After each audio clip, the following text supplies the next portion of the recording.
In this tutorial, I'm going to show you how to create a blur transition effect in Premiere Pro. To begin, I've imported these two clips onto my timeline over here. The first thing you need to do is to create an adjustment layer. To do that, come over to this new item button over here and select it, and select adjustment layer, and make sure that the settings of your adjustment layer matches the settings of your sequence, and hit OK. Next, drag your adjustment layer and place it in between your two clips over here. Move your time indicator to the center of your clip over here. The next thing you need to do is to select your adjustment layer, go over to the effects control and search for the Gaussian blur effect, and apply this Gaussian blur effect onto your adjustment layer over here. Move to the effects control tab, and under Gaussian blur, set blurriness to 100% and toggle on the stopwatch next to blurriness, and ensure that your blur dimension is set to horizontal and vertical, and make sure that your repeat edge pixels is checked on.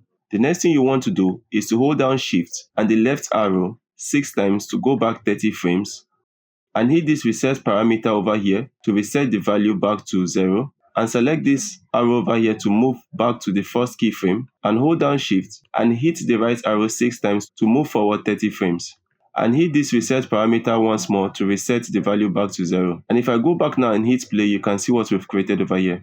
And that's it guys on how to create this blur transition effect in Premiere Pro.